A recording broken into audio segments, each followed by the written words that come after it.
हमारी हो राम राम, जय जोहार, जय छत्तीसगढ़।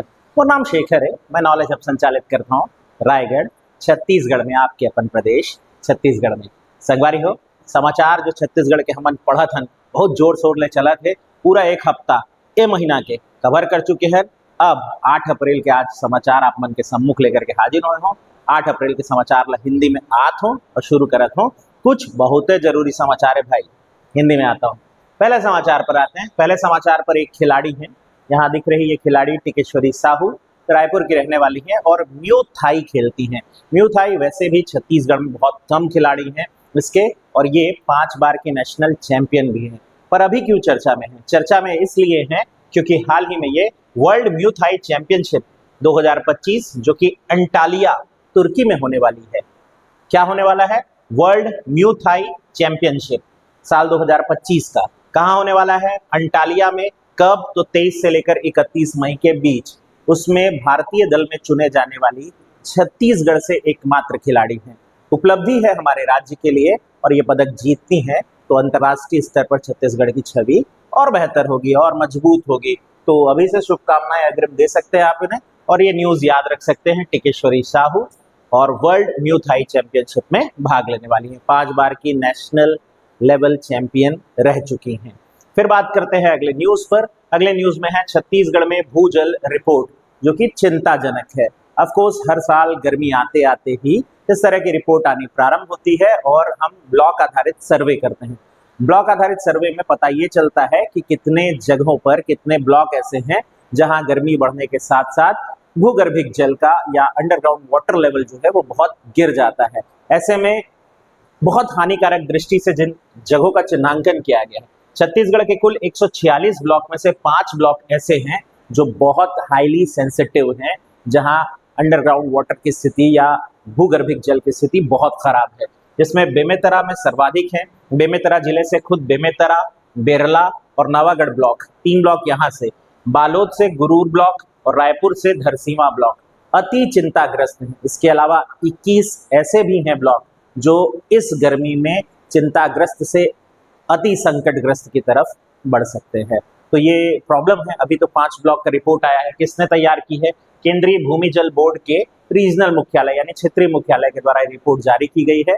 छत्तीसगढ़ के लिए चिंता का विषय है। तो अपने आसपास के जल स्रोत अगर यूं ही बह रहे हैं तो बंद करिए, सेकेंड ही तो लगता है। चलिए बात करते हैं अगली न्यूज पर। अगली न्यूज में है नियत नल्लानार योजना से एक अपडेट। नियत नल्लानार योजना जो छत्तीसगढ़ राज्य सरकार बहुत जोर शोर से प्रमोट कर रही है और बस्तर में एंटी नक्सल मूवमेंट को लेकर के चल रही योजनाओं में से अभी सबसे अग्रणी योजना है। इसमें एक बड़े परिवर्तन की घोषणा ये की गई है कि अब सुरक्षा कैंप जहां होगा उसके पहले 5 किलोमीटर के दायरे में नियत नल्लानार क्षेत्र विकसित किया जाता था। अब इसका दायरा बढ़ा करके 10 किलोमीटर कर दिया गया है। और ये बहुत बेहतर पहल इसलिए भी है क्योंकि हम बार बार दोहरा रहे हैं, छत्तीसगढ़ जो लक्ष्य निर्धारित कर रखा है, क्या लक्ष्य? 31 मार्च 2026 तक नक्सल मुक्त छत्तीसगढ़ का, उसके लिए बहुत अहम पड़ाव होगा।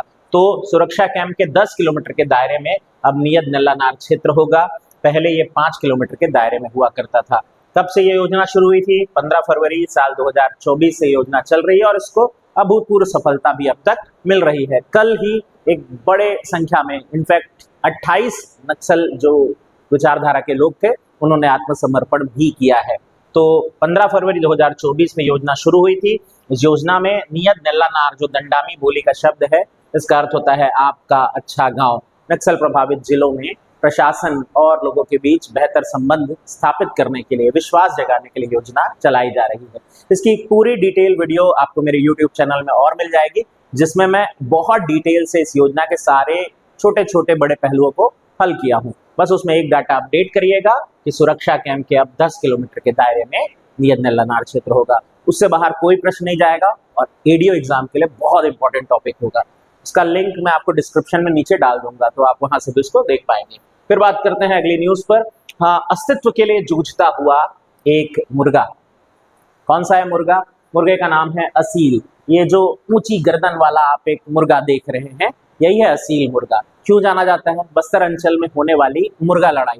बस्तर में खूब सारे मड़ई होते हैं और उन मड़ई का विशेष आकर्षण होता है मुर्गा लड़ाई। हाँ, कुछ जगह पर इलीगल माना जाता है, पशुओं के प्रति क्रूरता भी माना जाता है, पर स्थानीय परंपराओं का हिस्सा है। असील मुर्गा उसमें भाग लेता है और अपने पैर पर एक छोटी सी चाकू, जिसे कतकी कहते हैं, वो बांध करके लड़ता भी है। ये मुर्गे तब तक लड़ते हैं जब तक कि सामने वाले मुर्गे की मृत्यु नहीं हो जाती, इसलिए इसे हानिकारक खेल माना जाता है। लोग इस पर जुआ लगाते हैं। पर बस्तर की पहचान ये मुर्गा अब अपने अस्तित्व के संकट को जूझ रहा है। छत्तीसगढ़ के बस्तर से निकटवर्ती राज्य जैसे आंध्र प्रदेश और महाराष्ट्र में इसको बहुत अधिक संख्या में निर्यात कर दिया जा रहा है। वैसे कुछ शोध बताते हैं, कुछ जानकारी बताते हैं कि एक साल के भीतर 60 अंडे ही दे पाता है, इसलिए भी इसकी प्रजाति पर संकट है। वैसे इसके अंडे का मूल्य काफी ज्यादा है। जितना मैं इसके बारे में अभी पढ़ रहा था न्यूज बनाने से पहले, एक अंडे की कीमत 100 रुपए तक। ये नहीं पूछेगा एग्जाम में, इंटरेस्टिंग फैक्ट लगा, मैं बता दिया। बस्तर मड़ई में मुर्गा लड़ाई के लिए जाना जाता है, ये याद रख सकते हैं। मैं इस न्यूज पर इतना जोर क्यों दे रहा हूँ? इससे पहले बस्तर अंचल के ही कांकेर का एक और ख्याति प्राप्त मुर्गा हुआ करता था, कड़कनाथ। जीआई टैग की लड़ाई में मध्य प्रदेश से छत्तीसगढ़ ये लड़ाई हार गया और जीआई टैग कड़कनाथ मुर्गे के लिए मध्य प्रदेश को प्राप्त हो गया। अब कम से कम इस मुर्गे के लिए तो हम प्रयास कर सकते हैं। तो ध्यान रखेंगे, असील 13 उप प्रजातियां इसकी पाई जाती है। ये बहुत लड़ाकू प्रवृत्ति का होता है और इसके कारण, उत्पत्ति का कारण माना जा रहा है कि वो बाघ से उत्पन्न हुआ है, शायद इसलिए ऐसा उसके स्वभाव में है।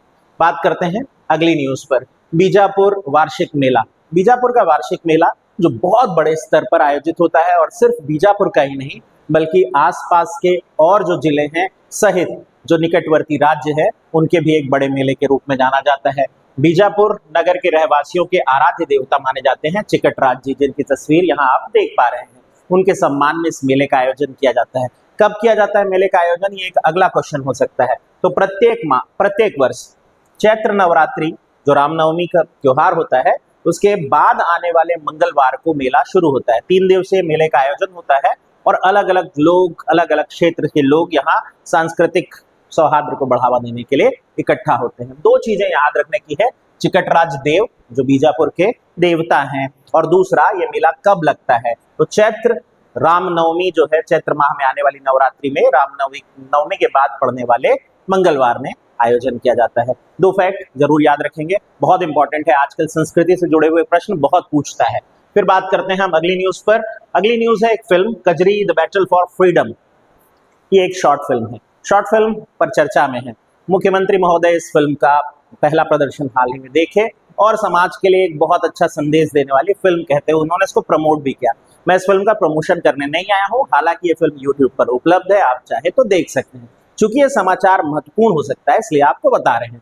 तो Kajri the battle for freedom ये मानव तस्करी पर बनी हुई एक फिल्म है, शॉर्ट फिल्म है। इसको बनाया है जशपुर जिला, माफी चाहूंगा, जशपुर जिला के एसएसपी शशि मोहन साहब ने।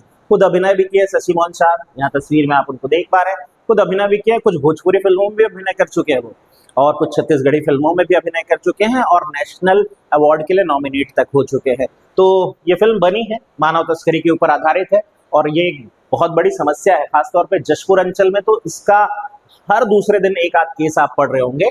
तो इसलिए ये फिल्म जागरूकता जगाती है, समाज को जागरूक करने का काम करती है।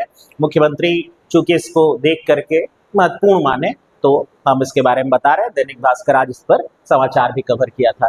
फिर बात करते हैं राजस्थान के एक गुरु रहे, गुरु का नाम जंभेश्वर जी। प्रकृति से प्रेम और सौहार्द के लिए जाने गए। प्रकृति का प्रेम और साथ ही साथ वन्य जीवों के प्रति प्रेम का जो परिचय है वो बिश्नोई समाज जो राजस्थान का है वो जाना जाता है इसके लिए। उन्हीं के प्रमुख अगुआ माने गए। उनका एक मंदिर हमारे यहाँ छत्तीसगढ़ में स्थापित किया गया है।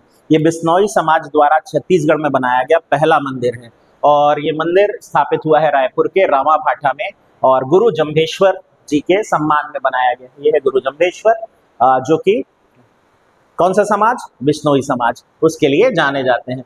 तो देखिए अभी छत्तीसगढ़ में अलग तरह की एक राजनीति चल रही है। हम उस राजनीति के परे न्यूज पर याद रखते हैं, क्यों बना, काहे बना, इसके सवालों के पीछे हम नहीं जानते हैं। हम बस ये याद रखते हैं कि जंभेश्वर गुरु जो है वो बिश्नोई समाज से आते हैं और उनका एक मंदिर बनाया गया। कहाँ बनाया गया? रायपुर के रावाभाटा में। इसके परे और मैं समाचार आज खोजने का बहुत प्रयास किया पर कोई खास समाचार थे नहीं। तो कल बाकी के समाचारों के साथ आपसे मिलेंगे। उम्मीद करता हूँ ये पहल आपको मजेदार लग रही होगी, रोचक लग रही होगी, नई जानकारियां भी मिल रही होंगी आपको और न्यूज के परे का नॉलेज भी आपको मिल रहा होगा। क्योंकि मेरी संस्था का नाम नॉलेज हब है। तो नॉलेज आपको मिलता रहेगा इस वादे के साथ। कल मिलेंगे। ध्यान से सुनने के लिए आपका बहुत बहुत धन्यवाद। Thank you.